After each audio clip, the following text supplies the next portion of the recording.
নাস্তিকতার ছয়লাভে মুসলমানদের পরাজয় হলো, তো তখন গোটা তুর্কির মাদ্রাসাগুলোকে লক করে দেওয়া হলো, তালাবন্দি করে দেওয়া হলো।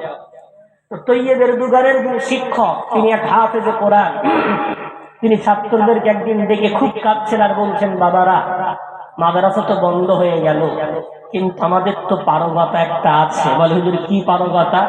বলে, চলো আমরা সবাই জঙ্গলে চলে যাই।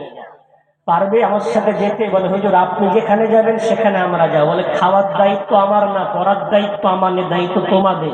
বলে, হুজুর আপনি যা খাবেন, আপনি যা পড়বেন আমরা তাই পড়ব। বায়াত করালে 10 থেকে 15টা বাচ্চা বললেন, ঠিক আছে, একটা করে কোরআন নেবে, একেবারে কাপড়ের মধ্যে যেন কেউ না দেখতে পায়, ছোট্ট কোরআন সিনার সাথে বেঁধে নেবে, আর সঙ্গে একটা ঝুড়ি নেবে, একটা কোদাল নেবে, একটা গামছা নেবে, আর প্রয়োজনীয় কিছু জিনিস ব্যাগে নিয়ে চলো আমরা অমুক জঙ্গলে চলে যাব।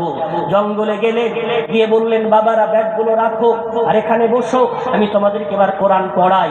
যেই দেখবে কোনো সৈন্য আসছে, সঙ্গে সঙ্গে তোমরা মাথায় গামছাটা বেঁধে ঝুড়ি আর কোদাল নিয়ে মাটি কাটবে আর বলবে, আমরা জঙ্গল পরিষ্কার করার কাজে নিয়োগ হয়ে আছি। এই বলে তোমরা জঙ্গল পরিষ্কার করবে।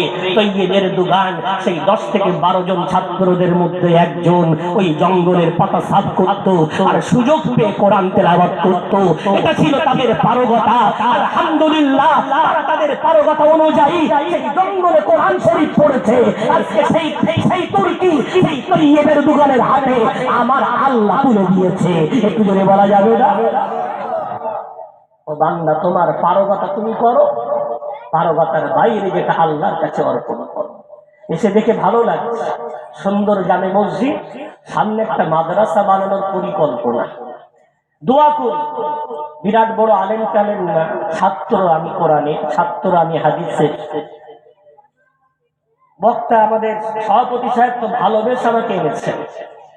তো আপনাদের কাছে এতটুকু বলে যাব, জানি না এই 2024 মুসলমানের জন্য কত ভয়ানক বছর হতে চলেছে, কত ভয়ানক। গত ডিসেম্বরে আমাদের একটা বসিরহাটে একটা মিটিং ছিল, চিন্তন শিবির, তাতে বড় বড় অ্যাডভোকেটরা ছিলেন।